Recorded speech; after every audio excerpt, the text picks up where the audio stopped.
पिछले कई वर्षों से राज्य के लाखों शिक्षक व शिक्षिकाएं अपने स्थानांतरण की उम्मीद लगाए बैठे हैं, लेकिन अब तक बिहार सरकार के शिक्षा विभाग के द्वारा स्थानांतरण नीति तैयार नहीं की गई है। लगातार शिक्षक संघों के द्वारा मांग की जा रही है कि बड़ी संख्या में जो महिलाएं शिक्षिकाएं हैं और जो दिव्यांग शिक्षक शिक्षिकाएं हैं, उनका ऐच्छिक स्थानांतरण किया जाए, लेकिन अब तक विभाग की ओर से इस पूरे मामले पर कोई भी संज्ञान नहीं लिया गया है।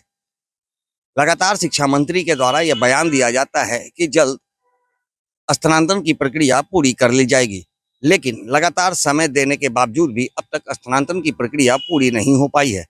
अब इसको लेकर आरजेडी के प्रवक्ता ने बिहार सरकार व शिक्षा विभाग पर बड़ा हमला किया है। शिक्षकों के स्थानांतरण पोस्टिंग को लेकर उन्होंने सरकार से कई सवाल भी खड़े किए हैं। इस पूरे मामले को लेकर क्या कुछ कहते नजर आ रहे हैं आरजेडी के प्रवक्ता एजाज अहमद, पहले वो सुनिए। शिक्षा मंत्री मिथिलेश तिवारी जी जो बातें कह रहे हैं उसमें स्पष्ट कुछ नहीं है। उन्होंने ये नहीं बताया कि आवेदन लेने की प्रक्रिया कब से शुरू की जाएगी। उन्होंने ये भी नहीं बताया कि आवेदन के बाद कितने दिनों के अंदर ट्रांसफ़र पोस्टिंग की प्रक्रिया को पूरी कर ली जाएगी। सबसे बड़ी बात यह है कि आज सॉफ्टवेयर तैयार करने की बात है और 11 तारीख से डीईओ और डीपीओ का ट्रेनिंग कैंप चलेगा और 15 से जो रिक्तियां हैं ट्रांसफ़र की उसको पोर्टल के माध्यम से जांचा जाएगा। स्पष्ट रूप से कुछ भी नहीं है। कहीं ना कहीं सरकार शिक्षकों के ट्रांसफ़र पोस्टिंग नीति को अभी भी स्पष्ट नहीं कर पा रही है, लोगों को भ्रमित रखना चाहती है।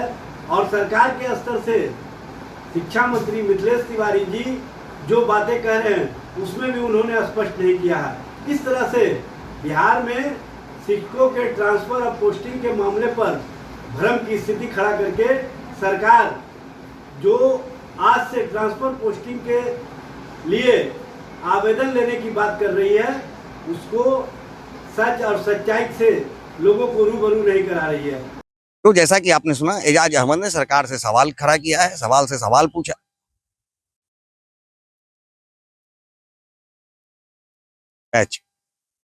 तो जैसा कि आपने सुना, आरजेडी प्रवक्ता एजाज अहमद ने सरकार व शिक्षा विभाग से सवाल खड़ा किया है और कहा है कि आखिर बिहार में शिक्षकों का ट्रांसफर पोस्टिंग का ये नीति कब तैयार किया जाएगा। आखिर जो शिक्षक लाचार हैं वो भी आज कई किलोमीटर दूर जाकर नौकरी करने पर विवश है। सरकार आखिर इनकी मांगों को क्यों नहीं पूरा कर पा रही है। उन्होंने शिक्षा विभाग पर कई गंभीर आरोप भी लगाए हैं और कहा है कि जल्द से जल्द स्थानांतरण पोस्टिंग की नीति को तैयार करें और शिक्षकों का स्थानांतरण पोस्टिंग करें, अन्यथा आने वाले समय में आरजेडी इसके खिलाफ सड़कों पर उतरेगी। सहयोगी आनंद के साथ Gyanand Verma, AVI nation news, Patna.